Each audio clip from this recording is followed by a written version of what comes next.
الذي خلق الموت والحياة ليبلوكم أيكم أحسن عملا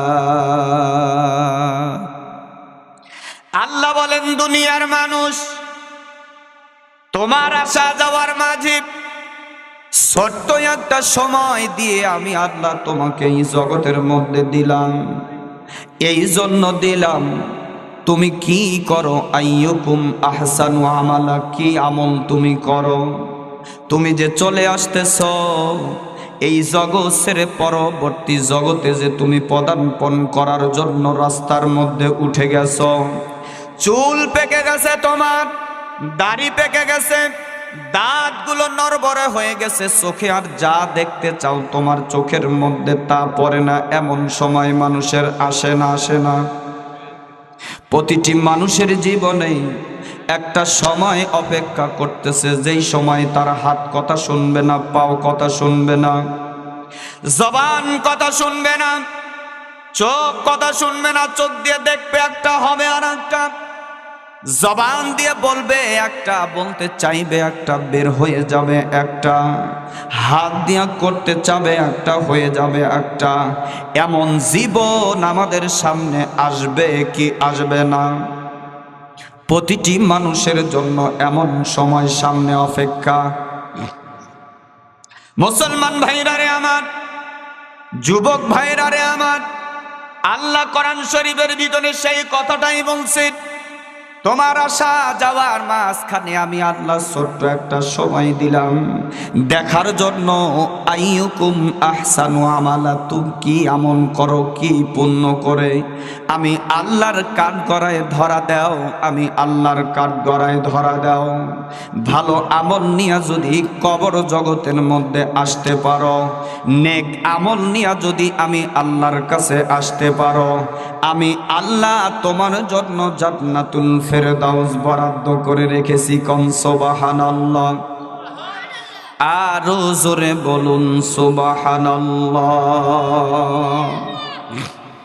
কি বরাদ্দ করে রেখেছেন? কোথায় পেলাম? আল্লাহ বলেন,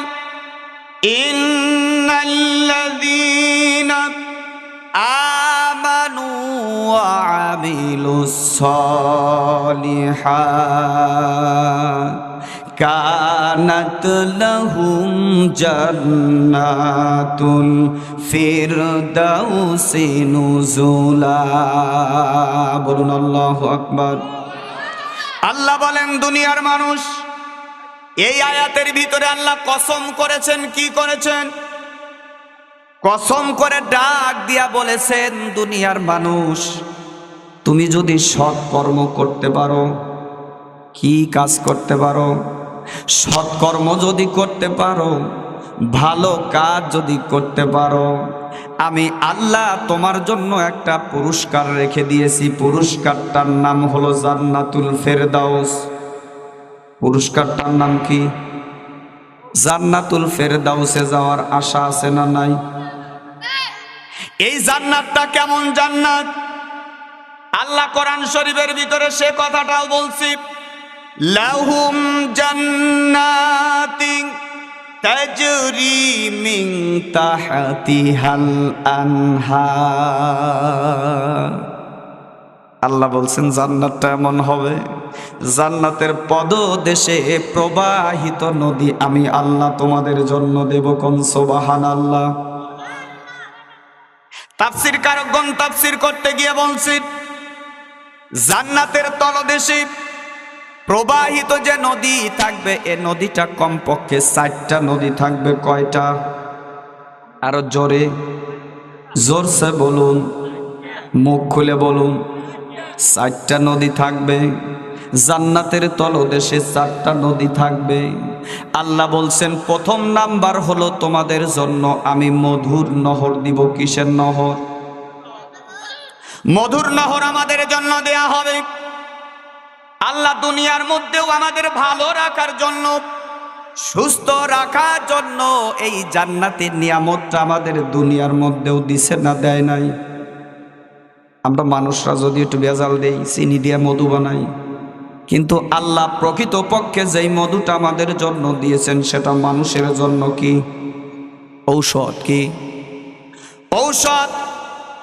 নাসার বৈজ্ঞানিকরা তারা বৈজ্ঞানিক করে গবেষণা করে দেখেছি, ছোট্ট প্রাণী মৌমাছিরা এই যে কষ্ট করে বিন্দু বিন্দু মধু সংগ্রহ করে আমাদের জন্য যে চাকের মধ্যে জমায়, আমরা যেটা ভক্ষণ করি, এই মধুর মধ্যে কম পক্ষে 100টা রোগের মহা প্রতিষেধক হিসেবে আল্লাহ দিয়েছেন। কোন সুবহানাল্লাহ! কয়শোটা রোগ? 100 রোগের প্রতিষেধক এই মধুর মধ্যে আল্লাহ দিয়েছেন। ছোট্ট প্রাণী মৌমাছি, ছোট্ট প্রাণী কি আল্লাহ এই মৌমাছির নামেও আল্লাহ কোরআন শরীফের ভিতরে কিন্তু সূরা নাজিল করেছেন। দ্বিতীয় নম্বর আরেকটা নদী দিবে, এই নদীটার নাম হলো দুধের নদী। কিসের নদী? দুধ কি আমরা চিনি? চিনি। মাঝে মাঝে পাতলা, মাঝে মাঝে ঘন, মাঝে মাঝে একটু পানি। জান্নাতি খাবারের ভিতরে আপনি পানি মিশাইতেছেন, হিসাব দিতে হবে না। মুসলমান ভাইরা রে আমার, আল্লাহর পয়গম্বর তার পবিত্র জবানিতে বলেছেন, দুনিয়ার মানুষ, আমি আল্লাহ তোমাদেরকে দুধটা দিয়েছি এত ভালোবেসে মহব্বত করে, এত সুন্দর একটা খাবার দিয়েছি, সন্তানকে পাশে বেঁধে রেখে মায়ের স্তন থেকে টেনে হেসড়ে দুধ দহন করে তোমরা ভক্ষণ করতেছ। এই দুধ দহন করে নিয়ে এসে যদি তুমি ভক্ষণ করে, আমি আল্লাহ ওই যে তোমাকে আইয়ুকুম আহসানু আমালা, কি আমল করো এটা দেখার জন্য দিয়েছি। এই দুধ পান করে তোমরা যদি আমি আল্লাহর ইবাদতের মধ্যে লিপ্ত হও, আমি আল্লাহ ঘোষণা দিলাম কোন ধরনের এই দুধ খাওয়ার জন্য আমার কাছে কোনো অভিযোগ নাই। আর যদি এই দুধ খাওয়ার পরে, এই দুধ পান করার পরে যদি তোমরা আমি আল্লাহর ইবাদতের মধ্যে লিপ্ত না হও, আমি আল্লাহর আইন না মানো, আমি আল্লাহর পথের পথিক না হও, আমি আল্লাহকে বাদ দিয়া অন্য ইলাহ খোঁজো, আমি আল্লাহ তোমাদেরকে সে কথাটাও জানাই দিলাম, প্রতিটি ফোঁটা দুধের হিসাব দিয়া আল্লাহর জান্নাতে যেতে হবে। পারবো হিসাব দিতে? এক ফোঁটা দুধের হিসাব দিতে পারবো? এক ফোঁটা মধুর হিসাব দিতে পারবো? পারবো না। যারা সৌদি আরব গেছেন তারা দেখছেন তেলের চাইতে পানির দাম বেশি। আমরা এক অজু করতে যদি শুরু করি, লাগবে 1 বদনা পানি, 3 বদনা শেষ করি, তারপরে পাও ধোয়া হয় না, মানে আর 1 বদনা হলে ভালো হয়। আমার মসজিদে একজন আর এই 2-3 দিন আগে অজু করতেছে, মানে ট্যাপ এত জোরে ছাড়ছে, মানে আরো একটু জোরে ছাড়তে পারে, ওর ভাল লাগলো। অজু করতেছে অজু শেষ হচ্ছে না, মানে ট্যাপের পানি শেষ হচ্ছে কিন্তু আর অজু। আমি খালি ডাক দেয়া করলাম, তুই যদি সৌদি আরব গেলুনি রে, আর যদি কিনে অজু করা লাগলো নি, তোর হিসাব আসে, মানে অঘাত টাকা তো লাগে না, হিসাব লাগে না, পানি আছে আরামে ব্যবহার করতেছি। সৌদি আরবে গেলে বুঝবি যে তেলের চাইতে পানির দাম বেশি। ওখানে গেলে নির্দ্বিধায় বুঝে আসতো, কিন্তু সেই সুযোগটা তো বাংলাদেশে নাই। মন যা চায় তাই করি। আল্লাহ যদি মানুষকে ডাক দিয়ে খালি বলে, বান্দা আমার কোনো হিসাব তোকে দিতে হবে না, আমি যে তোরে পানি গ্যালন গ্যালন লিটার লিটার পানি ভক্ষণ করেছিস, এই পানির হিসাব দিয়ে আল্লাহর জান্নাতে যা। আমার মনে হয় একটা মানুষও জান্নাতে যেতে পারতো কি? আপনারা জিমায় পড়তেছেন এখনই, কারণ কি? একটু এইদিক জুমে আসেন তো। ওই জায়গায় কি গরম বেশি নাকি? ওই জায়গা মনে হয় দৈনিক গরম, মনে হয় ওই জায়গা জ্বর হয়েছে। একটু একটু একটু এইদিকে আসেন তো, একটু এদিকে আসি আমরা, একটু তাকবীর দেয়, লিল্লাহে তাকবীর, নারায়ে তাকবীর। আল কোরআনের আলো, আল হাদিসের আলো, কোরআন ছাড়া অন্য কিছু মানি না, মানব না। একটু জিকির করি লা ইলাহা। এই জিকির করি আর একটু এগিয়ে আসি, সামনে আসি। মুখ না দেখলে কি ভালো লাগে নাকি?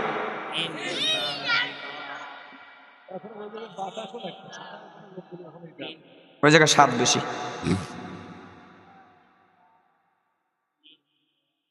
লা ইলাহা ইল্লাল্লাহ, লা ইলাহা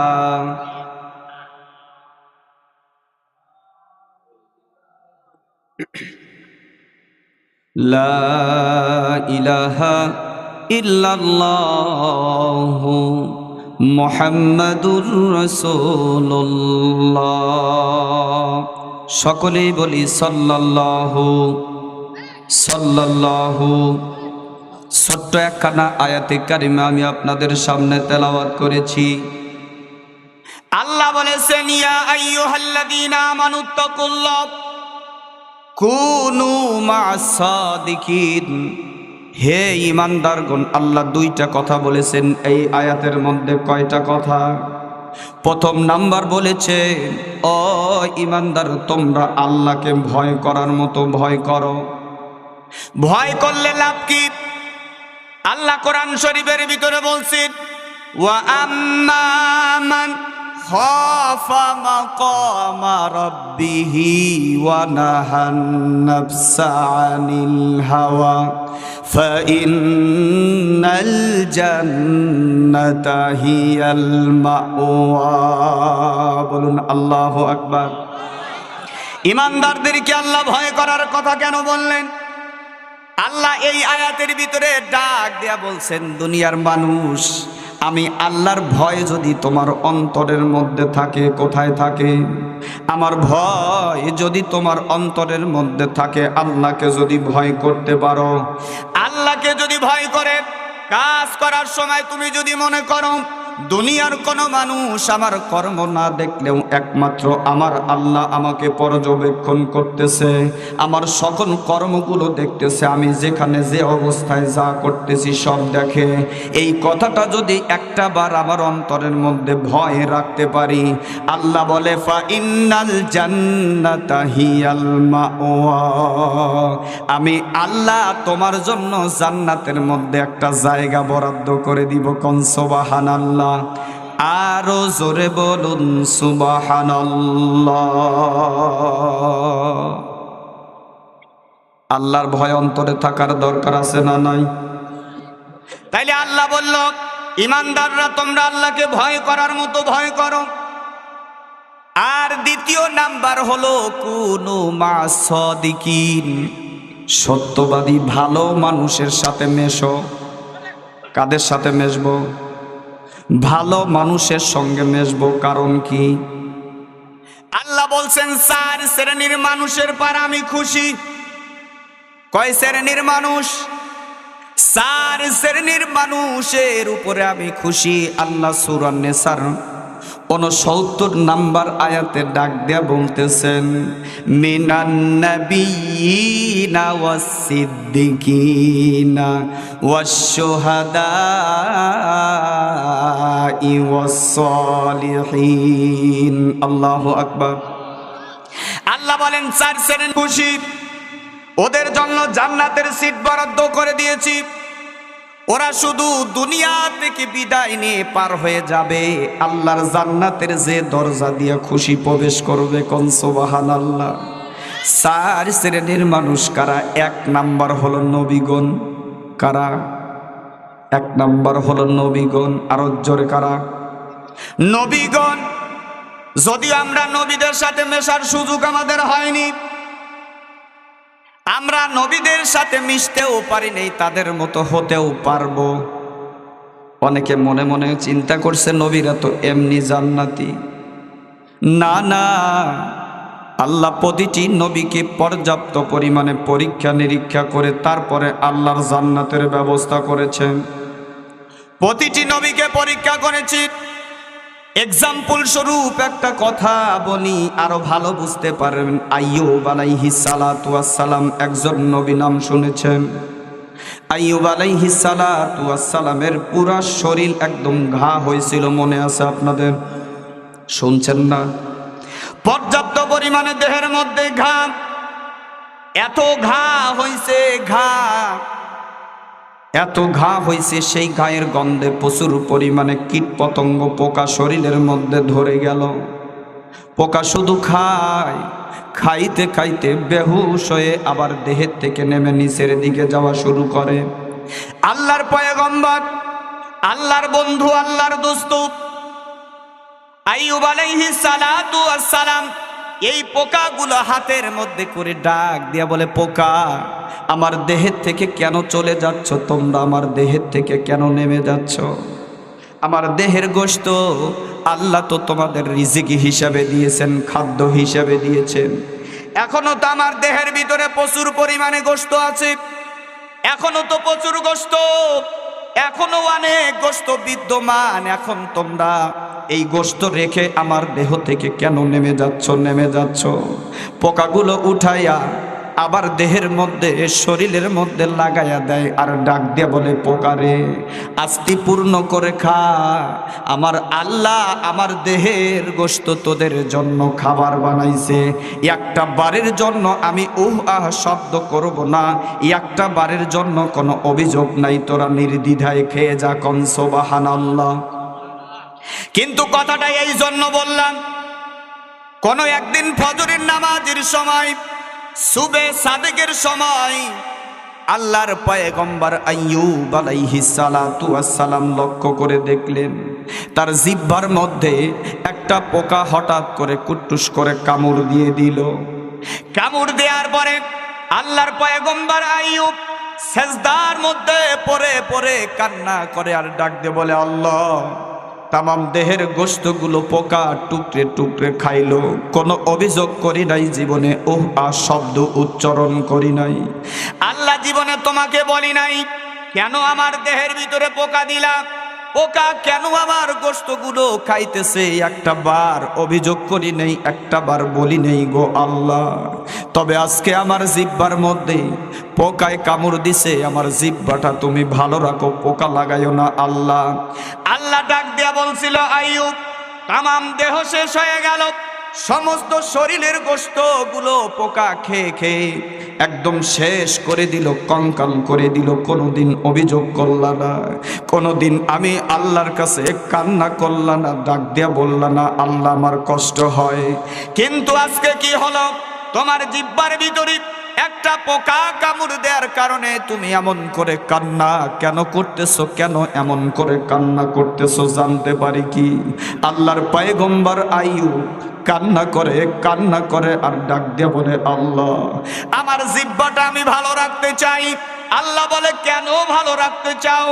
আল্লাহর পয়গম্বর আইয়ুব ডাক দিয়ে বলে, আল্লাহ আমার দেহের প্রতিটি অঙ্গ শেষ হয়ে যাক, আমার কোনো দুঃখ নাই, কিন্তু এই জিহ্বা দিয়া সকালে দুপুরে রাত্রে আমি বারবার আমার সৃষ্টিকর্তা আল্লাহর শুকরিয়া আদায় করি।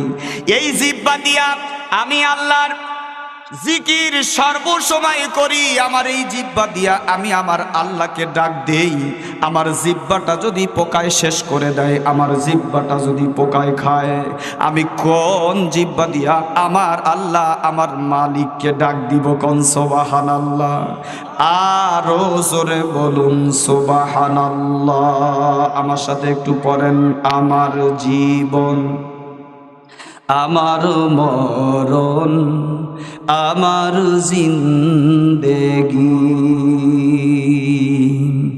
আমার জীবন আমার মরণ আমার জিন্দেগি। ইয়া ইলাহি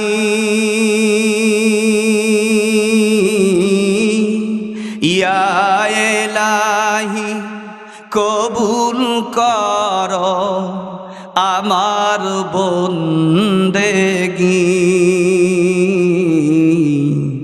আমার জীবন আমার মরণ আমার জিন্দেগি। আমি যে প্রভু অতি অসহায়, নিরাশ্রয় দুর্বল, তুমি শুধু পারো দিতে শক্তি ও সম্বল।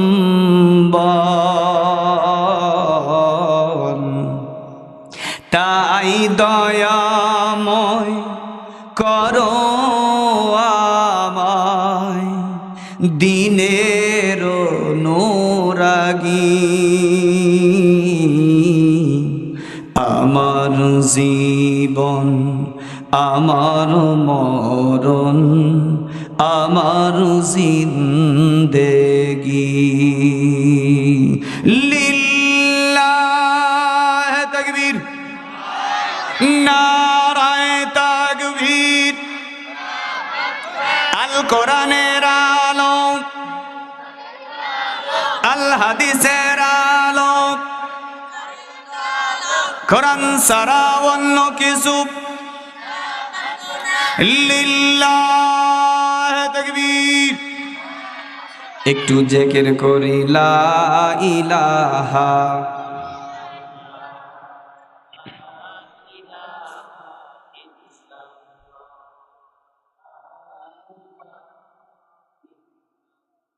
আরো জোরে লা ইলাহা ইল্লাল্লাহু ইল্লাল্লাহ ইল্লাল্লাহু ইল্লাল্লাহ, লা ইলাহা ইল্লাল্লাহু মুহাম্মাদুর রাসূলুল্লাহ। সকলেই বলি সাল্লাল্লাহু। ভালো লাগতেছে? লাগে ভালো? চলবে?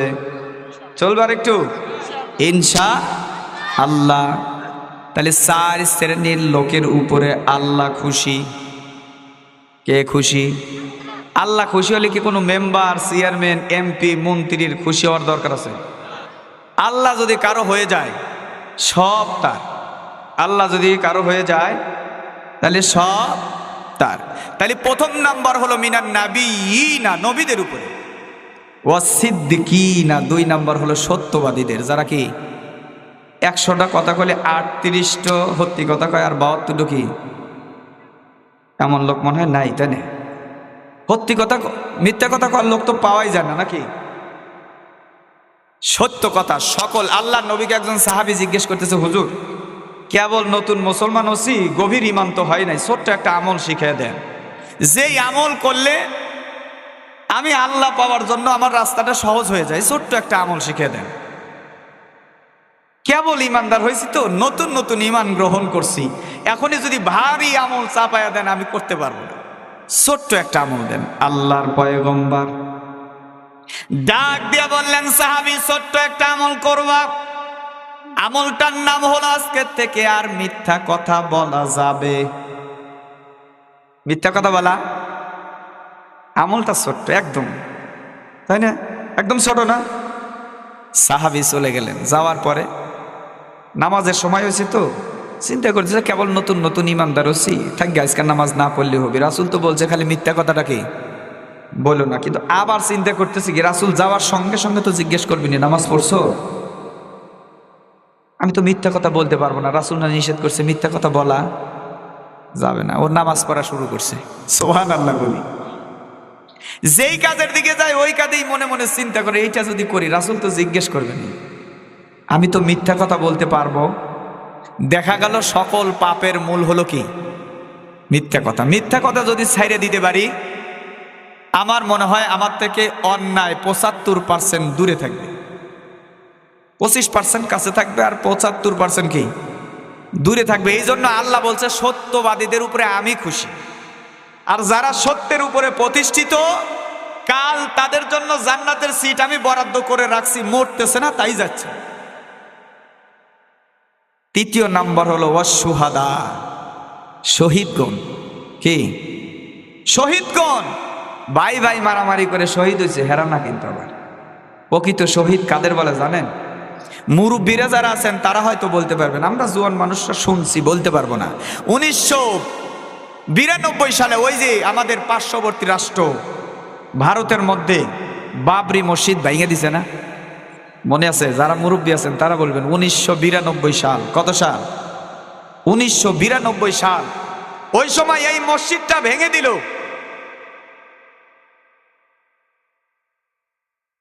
মসজিদটা যখন ভেঙে দেয়, একজন আল্লাহর বান্দা মুসলমান ওই বুলডোজার যেটা দিয়ে ভাঙা শুরু করছিল ওর সামনে দাঁড়ায় বলছিল, আমি এই মসজিদ ভাঙতে দেব। আল্লাহর বান্দা মরণ স্বীকার করে দাঁড়িয়ে গেল মসজিদের সামনে, ডাক দিয়া বলল, তোমাদের আমি মসজিদ ভাঙতে দেব না, আল্লাহর ঘর ভাঙতে দেব না। যতক্ষণ পর্যন্ত দেহে আমার এক বিন্দু রক্ত থাকবে, এক ফোঁটা রক্ত থাকবে, ততক্ষণ পর্যন্ত আল্লাহর ঘর বাবরি মসজিদটা আমি ভাঙতে দেব না, ভাঙতে দেব না। আল্লাহর বান্দা দাঁড়িয়ে আছে, কিন্তু কাফের মুশরিক বেঈমানদের প্রচুর পরিমাণে শক্তি, তাদের শক্তি প্রয়োগ করলো ভাঙার জন্য, সামনে অগ্রসর হয়, কিন্তু আল্লাহর বান্দা সামনে থেকে এক পর্যায়ে অর্ডার হলো, ওই সময়ের যে রাজা ছিল অর্ডার করে দিল, আগে যেই লাইরা বেটা সামনে দাঁড়াইয়া মসজিদ ভাঙার জন্য বাধা দিচ্ছে, মসজিদ ভাঙার জন্য সামনে দাঁড়িয়েছে, আল্লাহর বান্দাকে আমাদের পাঠা বলি করা ওই তরবারি দিয়ে দ্বিখণ্ডিত করে দাও। আল্লাহর বান্দা কি ওই বাবরি মসজিদে, এই যে ইন্ডিয়ার কথা বলছি, আপনারা হয়তো এখনো পেপার পত্রিকা থাকলে দেখতে পারবেন, পেপার পত্রিকার মধ্যে কথাটা আছে। আল্লাহর বান্দা মসজিদের সামনে দাঁড়াইয়া দুইটা হাত উত্তোলন করে ডাক দিয়ে বলছে, ও দুনিয়ার মানুষ, আল্লাহর ঘর মসজিদ ভেঙো না, আল্লাহর ঘর মসজিদ ভেঙো না।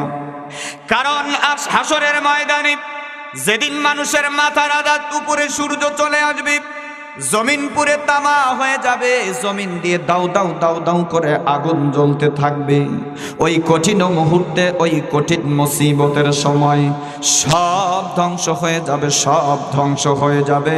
মাত্র দুইটা জিনিস ধ্বংস হবে না, দুইটা জিনিস ধ্বংস হবে না। এই কথাটা আল্লাহর বান্দা দাঁড়ায়া দাঁড়া ওই জায়গায় বলতেছে। আমরা সকলেই জানি দুইটা জায়গা, দুইটা জিনিস। কোন জিনিস? আল্লাহর পয়গম্বরও তার পবিত্র জবানিতে বলছেন, কিয়ামতের দিন সব ধ্বংস হয়ে যাবে, তুলার আঁশের মতো উঠতে থাকবে, শুধু দুইটা জিনিস ধ্বংস হবে না। সেই দুইটা জিনিসের মধ্যে সর্বপ্রথম যেই জিনিসটা, এটার নাম হলো আল্লাহর ঘর মসজিদ। সুবহানাল্লাহ বলি। আপনারা কেউ কি মনে মনে চিন্তা করতেছেন যে না, সব সুবহানাল্লাহ জড়ো করে রাখবো, বাড়ির যা ল্যাপের নিচে কব? অনেকে যে বলতেছেন না, আমি এই জন্য মনে করতেছি যে অনেকে মনে হয় সুবহানাল্লাহ বাড়ির যা ল্যাপের নিচে করবেন নাকি। একটু আওয়াজ করে সুবহানাল্লাহ বলবেন, তাহলে দুইটা জিনিস ধ্বংস হবে না। এক নাম্বার হলো কি? মসজিদ। খুব খারাপ লাগতেছে আপনাদের, ওঠাউঠি করতেছেন কেন? নাকি ডায়াবেটিক্স? ডায়াবেটিক্স আছে? এই যে কোনে জানে মাহফিল করতে গেছি, তো দেখি যে সামনে দিয়ে প্রচুর পরিমাণ পোলাপান, আমি বলছি একজনও ওঠা যাবে না, তো সামনে একজন ছোট্ট মানুষ বসেছিল, বসে থেকে ওঠা যাবে না, হুজুর বলছে, ও ওখানেই বসে মুছে ফেলাইছে, ও হুজুর উঠতে নিষেধ করছে। তা আবার আপনারা যাদের ডায়াবেটিক্স আছে, ঘন ঘন যাওয়ার অভ্যাস আছে, তারা কিন্তু আবার ওই হুজুর উঠতে নিষেধ করছে এই চিন্তা করে ওখানে আবার ও কাম সারেন না কিন্তু, ঠিক আছে? যার পেশাব আসে চলে যাবেন, জরুরত যদি আসে চলে যাবেন ইনশাআল্লাহ। তাহলে দুইটা জিনিস ধ্বংস হবে না, একটা হলো কি? মসজিদ, আর দ্বিতীয় নাম্বার হলো গানের জায়গা। যাকে আমরা খারাপ জায়গায় যাব না, আমরা মসজিদ নিয়েই কথা বলি। তাইলে দুইটা জিনিস ধ্বংস হবে না, একটা হলো মসজিদ। মসজিদ ধ্বংস হবে না, কিয়ামতের দিন সব ধ্বংস হবে, মসজিদ ধ্বংস হবে না। মসজিদ আল্লাহকে ডাক দিয়ে বলবে, আল্লাহ আমি তো ধ্বংস হলাম না, ভাঙলাম না, আমি অটুট রয়ে গেছি, আল্লাহ আমি এখন কি করব? মসজিদকে আল্লাহ ডাক দিয়ে বলবে, মসজিদ তুমি জান্নাতের অংশ, যাও যাও, তুমি জান্নাতের সঙ্গে একত্রিত হয়ে যাও। কোন সুবহানাল্লাহ।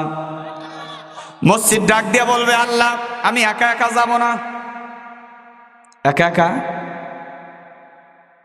আমি একা একা যেতে চাই না। আল্লাহ ডাক দিয়ে বলবে, কাকে নিয়ে তুমি যেতে চাও?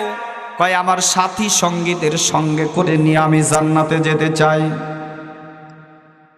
আল্লাহ ডাক দিয়ে বলবে,